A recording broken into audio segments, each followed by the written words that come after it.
নদিয়ার হাঁসখালি থানার পুলিশ এক বিশেষ অভিযান চালিয়ে উদ্ধার করল বিপুল পরিমাণের আগ্নেয়াস্ত্র এবং গ্রেপ্তার হলেন একজন।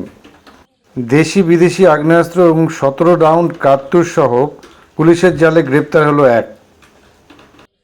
পুলিশ সূত্রে জানতে পারা যায়, নদিয়ার হাঁসখালি থানার বগুলা বাজার মধ্যপাড়ায় পারিবারিক জমি বিভাগকে কেন্দ্র করে একটি ঝামেলা সৃষ্টি হয় গত কয়েক মাস আগে, এবং সেই সময় 2 রাউন্ড গুলি ছোড়ার অভিযোগ ওঠে শুভ্রজিৎ গাঙ্গুলি নামে এক যুবকের বিরুদ্ধে।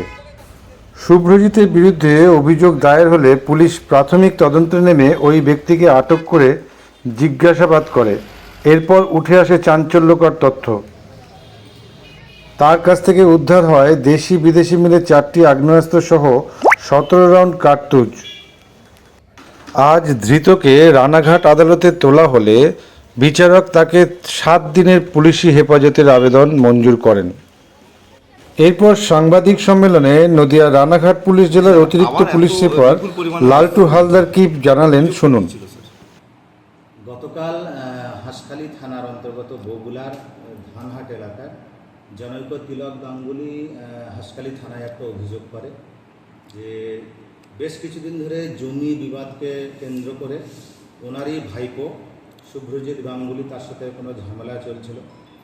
গত 19 তারিখে এই ঝামেলার জমি বিবাদকে কেন্দ্র করে যে ঝামেলা ছিল, সেই ঝামেলাতে এই অভিযোগকারীর ছেলের দিকে একটি এই অভিযুক্ত ব্যক্তি শুভ্রজিৎ 2 রাউন্ড ফায়ার করে দেয়।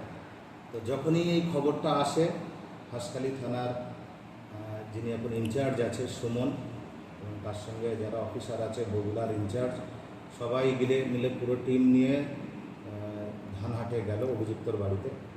সেখান থেকে সার্চ করার পরে মোটামুটি এখান থেকে 4টে ফায়ার আর্মস আর 17 রাউন্ড গুলি অ্যামুনিশন এটা সিজ করে, এবং সেখান থেকে সেই মুহূর্তে অভিযুক্ত পলাতক ছিল।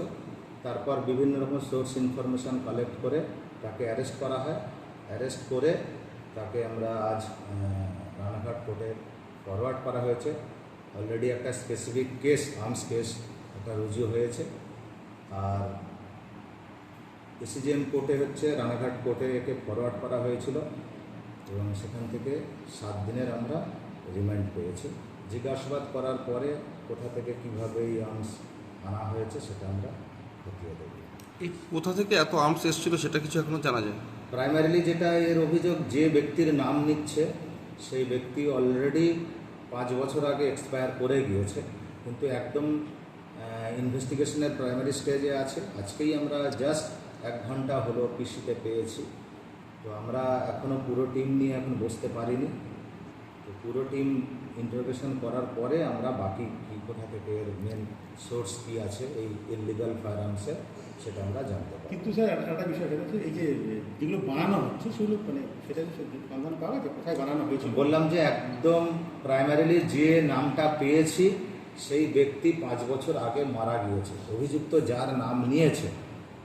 তো আজকেই আপনারা দেখছেন আমরা একে সবে 7 দিনের পিসি পেয়েছি, 1 ঘন্টা মাত্র হয়েছে। তো আমরা পুরো টিম, একটা স্পেশাল টিম বানিয়ে এটা নিয়ে আমরা ইন্টারোগেশন করব। 7 দিন টাইম আছে। এর মেন সোর্স কোথা থেকে এইভাবে আর্মস এসেছে সেটা আমরা নিশ্চয়ই খতিয়ে দেখব, তারপর আপনারা কি নিশ্চয়ই জানতে পারবেন। এটা একদম প্রাইমারি স্টেজে আছে।